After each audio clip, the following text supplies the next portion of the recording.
bom dia ou boa noite. Eu não sei que horas vocês vão estar assistindo essa videoaula. Como vocês estão? Espero que estejam todos bem. Essa é a primeira aula do segundo semestre. Nós vamos trabalhar no segundo semestre geopolítica, ou seja, a organização política mundial desde o período da pós-Segunda Guerra Mundial até os dias mais atuais. Então, hoje nós daremos início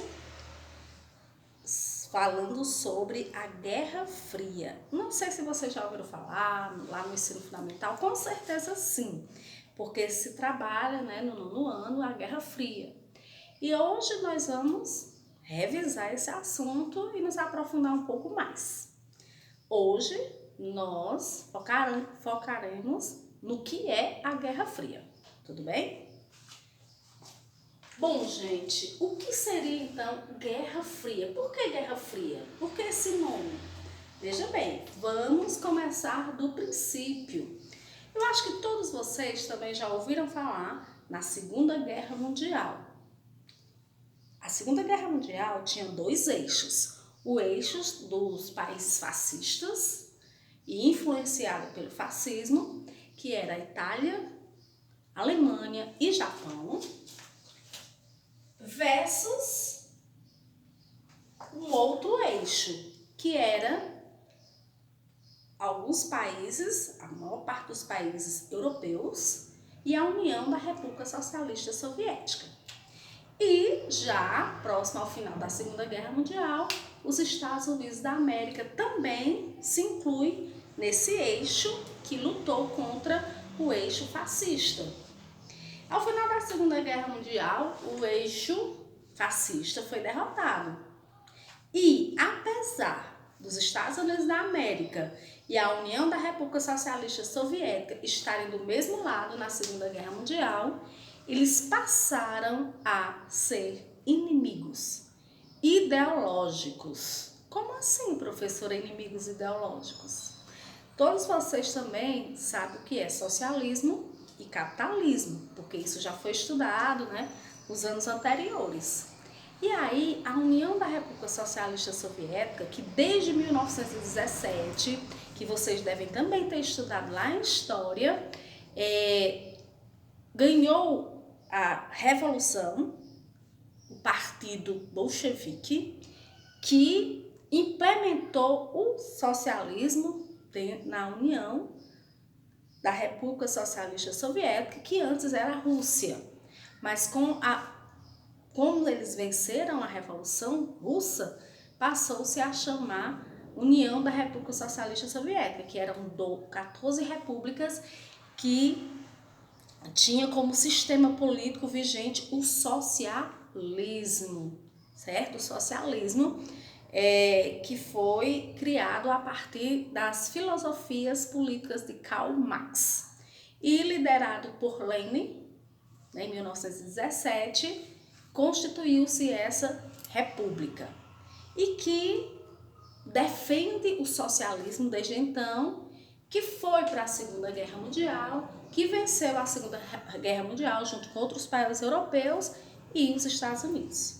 Porém, os Estados Unidos sempre foi, desde a sua independência, capitalista e defensor desse sistema político. E então, essa rivalidade ideológica no pós-guerra, no pós-Segunda Guerra Mundial, ela se ampliou bastante. Por quê? Porque cada um desses países, tanto os Estados Unidos como a União Soviética, eles defendiam um sistema político antagônico. O que é isso? Contrário ao outro. Enquanto os Estados Unidos defendiam o capital, o lucro, um Estado que tivesse como objetivo acumular riqueza e essa riqueza estaria no poder das mãos dos proprietários, a União Soviética defendia um Estado do trabalhador e para o trabalhador, onde a riqueza estaria sendo coordenada por representantes do povo, de forma a se produzir e a distribuir de forma igualitária aqueles bens. Então, o capitalismo é totalmente contrário ao socialismo. E aí, a União da República Socialista Soviética tinha um objetivo: dominar o mundo. Assim como também os Estados Unidos da América tinham o mesmo objetivo: dominar o mundo. Sendo que a União da República Socialista Soviética queria dominar o mundo, estendendo o comunismo, o socialismo para todos os países do nosso planeta. Os Estados Unidos queriam a mesma coisa, só que queria implementar o capitalismo em todos os países do nosso planeta. Por isso que era Guerra Fria. Sim, professora, eu entendi que era uma guerra, cada um estava defendendo o interesse. Mas por que fria? Porque, apesar de ter se passado anos e anos de tensão, aonde os Estados Unidos tinham seus mísseis apontados para a União da República Socialista Soviética e a União da República Socialista Soviética terem seus mísseis apontados para os Estados Unidos, nunca foram realmente as vias de fato. Ou seja, nunca lançaram os mísseis. Mas houveram mortes, sequestros, espionagem. Aqueles filmes que vocês muitas vezes assistem, né, na Netflix, filmes clássicos, durante toda a Guerra Fria, que se estendeu de 1947, pós-guerra, até 1991, tudo que era lançado na televisão, tudo que era lançado na mídia era ideológico. Uma parte da sociedade defendia o socialismo e outra parte da sociedade defendia o capitalismo. Então era uma guerra ideológica, uma guerra de ideias e uma ideia de interesse político. Aquilo que passa na televisão, nos filmes, espiões soviéticos entrando, né, nos Estados Unidos para adquirir informações para uma futura invasão e vice-versa, espiões dos Estados Unidos invadindo a União Soviética para também pesquisar dados para uma futura invasão, aquilo realmente existiu durante todos esses anos. As escolas, as instituições, as universidades, todas elas tinham um posicionamento, ou apoiava o socialismo ou apoiava o capitalismo. Então o mundo era chamado de mundo bipolar. Esse nome bipolar ficou muito conhecido por causa dessa música, né, modinha aí das trends, que fala, né, vai se tratar garota, sai da minha bota, garota bipolar. Mas não se trata dessa bipolaridade ainda. Se trata de um mundo bipolar, onde era dividido em dois polos. O polo dominado pelos Estados Unidos e o polo dominado pela União da República Socialista Soviética. Então, o mundo, o planeta Terra, ele passou de 1947 a 1991 sendo um mundo bipolar, dividido. Parte do nosso planeta estava sob domínio ideológico da União Soviética e parte do nosso planeta estava sob domínio dos Estados Unidos da América. E aí, professora, quem ganhou a guerra? Quem ganhou a guerra, pelo que a gente vê, hoje, a maioria de todos os países do nosso planeta é capitalista. Então, quem ganhou a guerra foi os Estados Unidos da América e o capitalismo. Professora, e ainda existe socialismo aqui no nosso mundo? Sim. A China, por exemplo, é uma superpotência, ela é comunista. Cuba, muito avançada na medicina, na educação, é comunista. Coreia é comunista. Ainda há uma pequena parcela de países no planeta que ainda tem como sistema vigente comunismo, socialismo. E muitas pessoas ainda defendem a ideia de um sistema social, de um sistema aonde quem esteja no poder seja representante do povo e que todas as medidas, tudo que for produzido em um determinado país, seja distribuído de forma igualitária. Muitas pessoas defendem essa ideia ainda, porém, o capitalismo defendido pelos Estados Unidos da América, aonde o capital é o centro, a produção é distribuída de acordo com a posse, com a propriedade privada, ainda é o sistema dominante. É o sistema dominante da atualidade. E cada vez mais avançado e cada vez mais moderno, né? Nós já estudamos bastante a questão da globalização, vocês já viram a questão da globalização, que é o estágio atual do capitalismo, né? Um mundo globalizado, onde as mercadorias, as ideias circulam bem mais fácil, né, para o acúmulo do capital.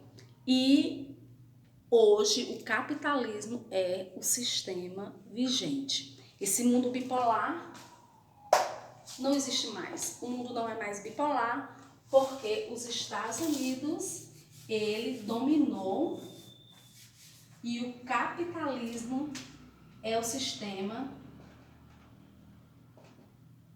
vigente no nosso planeta, certo?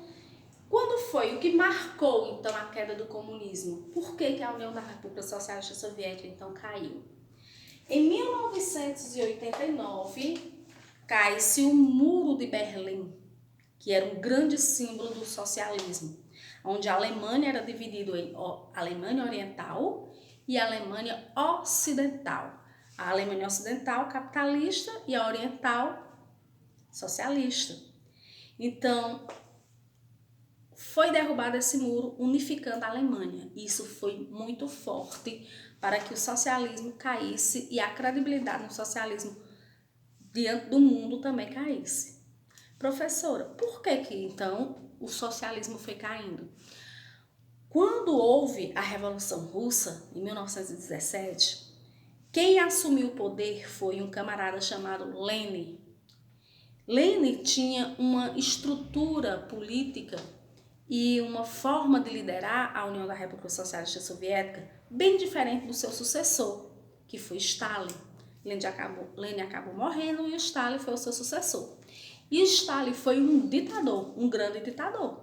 Ele era sangrento, ou seja, quem não concordasse com as ideias socialistas morria. Então era uma ditadura do proletariado. E aí, como toda ditadura, seja do capitalismo, seja do socialismo, foi desgastando o próprio socialismo.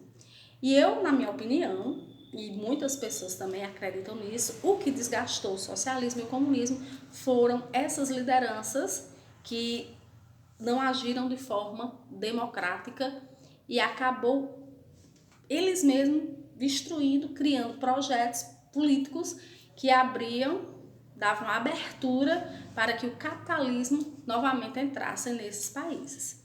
E aí, em 1991, para culminar a queda do socialismo e acabar com o mundo bipolar, a União da República Socialista Soviética se desmembra, cada um volta a ser um país independente, a Rússia e todos os outros 13 países, repúblicas, voltam a se desagregar. E aí isso foi o símbolo mais forte, né, com um projeto político de um presidente chamado Gorbachev, que lançou a perestroika 1, 2, 3. Cada vez que ele criava o projeto político, o pacote político, abria mais para o capitalismo. E hoje esses países são capitalistas e nós temos pouquíssimas representações no mundo que ainda são socialistas. E podemos considerar que o mundo não é mais bipolar e que a Guerra Fria acaba em 1991 com o desmembramento da União da República Socialista Soviética.